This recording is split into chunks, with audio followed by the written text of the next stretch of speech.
On September 3rd, 2022, the world witnessed a seismic shift in the political landscape of Burkina Faso. In a nation accustomed to turmoil, a new leader emerged, capturing the world's attention. This is the extraordinary story of Captain Ibrahim Traore, Africa's youngest president, who rose from the ranks of the military to take charge of a nation in crisis. Born in 1988 in Bondokui, a town in Burkina Faso's Mohon province, Ibrahim Traore's journey began far from the corridors of power. He attended primary school in his hometown and secondary school in Bobo-Dioulasso, the country's second-largest city. As a young man, Ibrahim Traore led a civilian life, a departure from the trajectory of many military leaders in Burkina Faso's history. His destiny would soon take an unexpected turn. In 2006, Traore relocated to Burkina Faso's bustling capital, Ouagadougou, and enrolled at Joseph Kizerbo University to pursue a degree in geology. Known for his reserved yet brilliant character, he was on a path less traveled. After graduating with top honors in fundamental and applied geology, Ibrahim Traore embarked on a new chapter by joining the Burkinabe army. He would soon undergo rigorous training at the prestigious George Namoano Military Academy. By 2012, Ibrahim Traore had earned his place in the artillery regiment of Kaya, a significant turning point in his career. His exceptional performance catapulted him to the rank of lieutenant after only 2 years of service.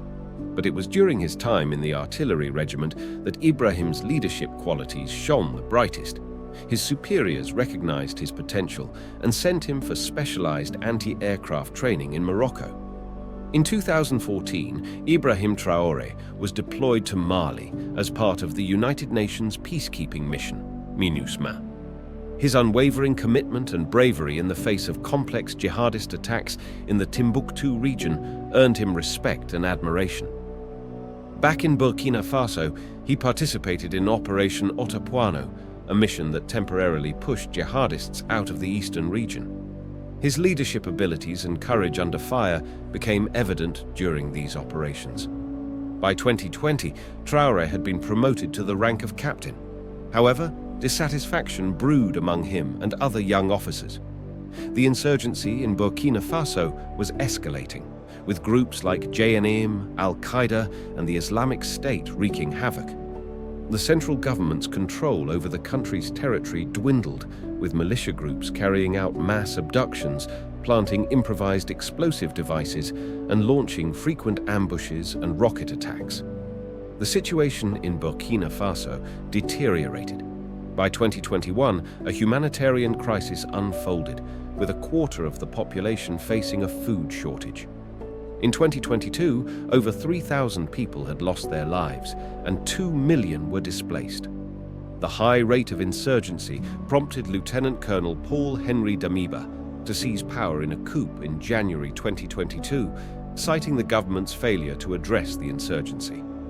Damiba focused on reorganizing the military and appointed Captain Ibrahim Traore to head the artillery regiment in Kaya.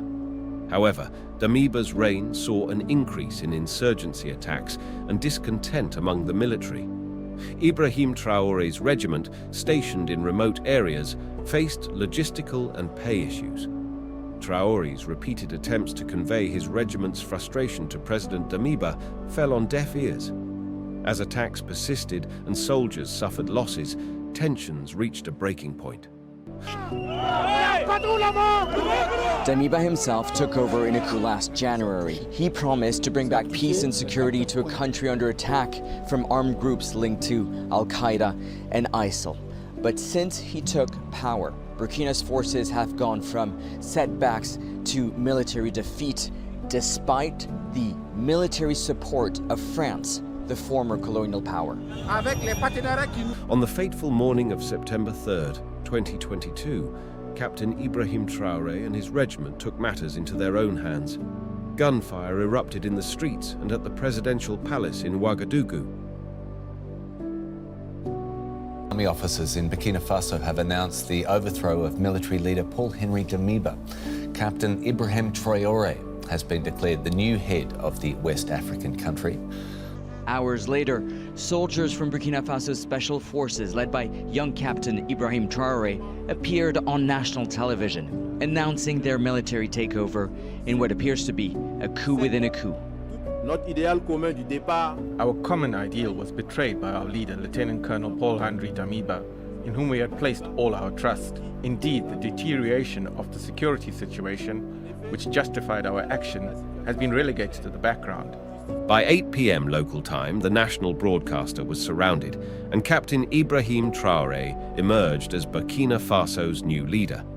Since taking power, Captain Ibrahim Traore has taken bold steps reminiscent of Burkina Faso's iconic leader, Thomas Sankara.